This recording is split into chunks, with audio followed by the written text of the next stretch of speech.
Good morning. Thanks for being with us on this Monday morning, and it is the first day of spring. First correct? day of spring. I think spring technically kicks off right around 5:45 in the morning, so we got about 45 minutes of winter left. Something around there.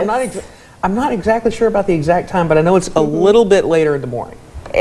Whether it's 5:45, we will be in spring at the end of this newscast. Absolutely, that's right. That's guaranteed. It already kind of feels like spring outside. It does. It's fairly mild out there this morning. We're going to have a warm day today. You've already got some spring sniffles going on. I do. Oh my goodness. I don't know if it's allergies or just the cold, because they say the symptom.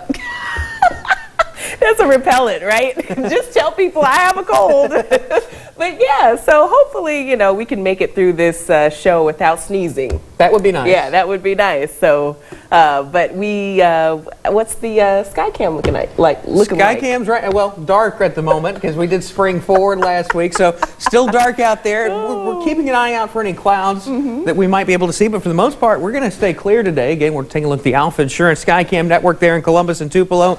Clear skies right now, so I think it's going to stay that way for the most part today. We might see a cloud or two mix in throughout the day. Temperatures right now in the 40s and 50s area wide. 48 right now in Starkville, 49 in Louisville. Those are the only cities in the 50s, though. Sitting at 51 in the Friendly City, 53 in Macon, 54 in West Point, 51 in Amory, 50 in Tupelo and in Corinth right now. And again, when you compare that to where we were 24 hours ago, we have warmed up just a little bit. Temperatures 9 degrees higher today than we were 24 hours yesterday in Columbus, 10 degrees higher in Amory, 8 degrees higher in Tupelo, and 12 degrees higher in Calhoun City. So what's this all mean? It means it's going to be a warm day for the kids as they head to school, and for you as you head to work as well. Right around 52 as you drop the kids off at the bus stop this morning. Mid-70s by the time they take their lunch break. We'll be topping out in the low 80s this afternoon, and we're going to be even warmer tomorrow. I'll have details on that and your full 7-day forecast coming up in just a few minutes. Renae?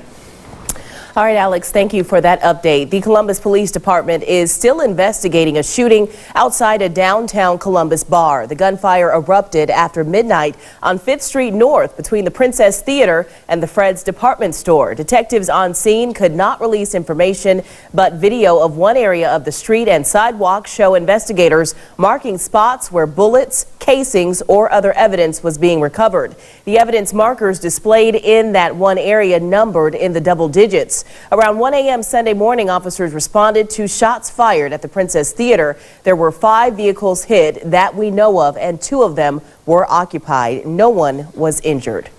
Well, in response to yesterday's shooting, the mayor has released a statement sharing specific steps the city is taking regarding the incident. This morning, we're taking a closer look at those first steps. First, the mayor plans to meet with legal and law enforcement officials today to put into action all measures available in order to stop future incidents. The Columbus Police Department will also be increasing patrols in the downtown area. The increased police presence will include more foot patrols. City officials will be working with Columbus Light and Water and Main Street Columbus to give better lighting and high-tech cameras to the downtown area. Mayor Smith also stated that he would not let the reckless actions of a few individuals go unchecked and without consequences.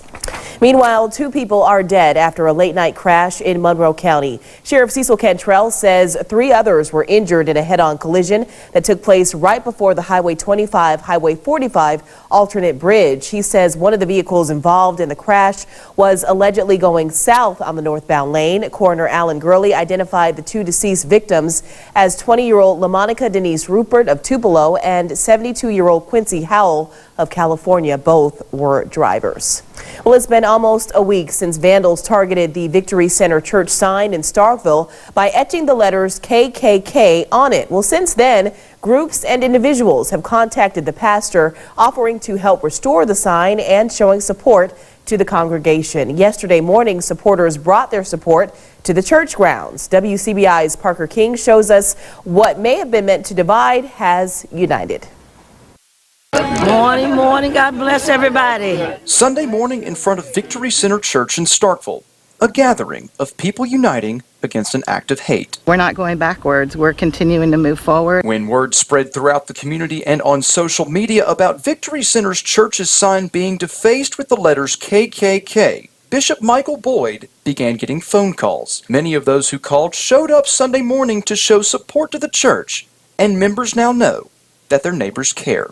Oh, I'm elated. I am so surprised at the outpouring of concern and the care that has been exemplified today. It really touched my heart to see how many people came out today in support of this event. People brought signs, they say, not to protest, but profess their support for this church. Really, the message was not to the perpetrators of this hate act. It was a message to the members of the church that they aren't standing alone in this, that they have a community behind them, and that we're not going to tolerate this. Some in the group have also contributed to a GoFundMe account to help pay for a new sign. For members of the church, it is shown that they have a loving community behind them. But from my own perspective, it sends a message of unity, of concern, of togetherness, and the people showed me that it is not about color, but it's about people who are respecting one another. In Starkville, Parker King, WCBI News. The GoFundMe for Victory Center Church has now reached over $500, which is more than enough to give the church a brand new sign. Well, coming up on Sunrise, we find out how recent budget cuts will affect a popular free meal program. And next, the wife, a kidnapper, is pleading for him to return the child. Those stories and more next after this.